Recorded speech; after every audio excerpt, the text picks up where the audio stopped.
Dans l'environnement de l'Église, vous avez tous, je pense, entendu parler de cet événement qui doit se produire prochainement, il semblerait. Il y a environ 2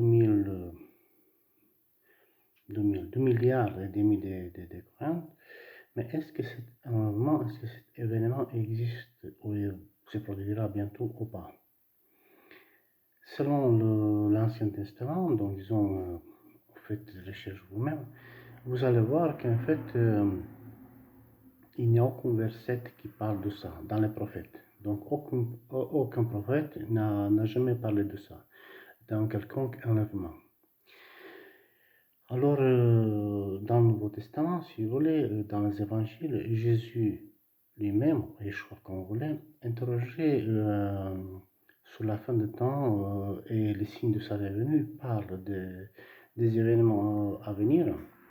Il parle des cataclysmes, il parle des guerres, il parle de toutes sortes de choses. Et il parle aussi de cette persécution, disons la grande tribulation, en disant que les croyants seront persécutés, ils seront humiliés, battus, ils seront emprisonnés et tués pour son nom. Il parle du massacre d'Israël, etc., des choses.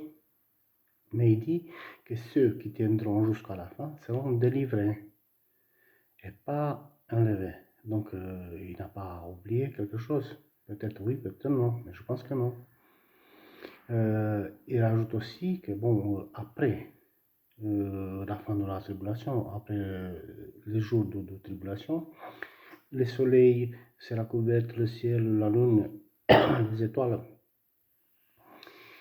Après, on rajoute que les morts ressusciteront, disons qu'ils sont ramenés à la vie. C'est étrange, vous voyez. On passe dans les épîtres, le passage le plus intéressant, c'est celui du Thessaloniciens, qui parle justement de cela, de ce moment où les défunts, si vous voulez, dans la foi des croyants, ils sont ramenés à la vie. Ensuite, ceux ils sont encore en vie, qui sont vivants, qui ont resté en vie jusqu'à ce moment-là, et ils seront changés pour rejoindre, soi-disant, le Seigneur, si vous voulez, dans les airs. Je pense plutôt que ça parle d'une rencontre spirituelle, mais on verra. Alors, dans l'Apocalypse, qu'est-ce qu'ils disent l'Apocalypse? L'Apocalypse, c'est concernant un enlèvement physique de l'Église, il dit rien du tout. Vraiment rien du tout. Donc, il n'y a nulle part, en fait, dans la Bible, une expression qui dit clair. Il n'y a pas. Qui dit clair que l'Église a été enlevée ou la secte a été enlevée ou un groupe de personnes a été enlevé. Ça n'existe pas, ni dans l'Apocalypse, nulle part. Mais l'Apocalypse, par contre, il parle de la revenue à la vie, disons la ressuscitation des morts. Et pourquoi? Pour régner avec Messie pendant 1000 ans. Donc alors on comprend que les évangiles parlent de même chose, disons que les morts reviennent à la vie pour régner avec Jésus. Dans Thessaloniciens, il doit parler de la même chose. Et donc, dans la logique, quand les morts ressuscitent à la fin du temps, c'est que Jésus, le Messie, il reste sur terre. Il reste sur terre pour régner, disons, avec ses croyants, si vous voulez, ressusciter avec les morts, pour régner pendant 1000 ans. Donc, il ne peut pas partir, prendre, disons, les vivants qui étaient changés pour aller les amener quelque part.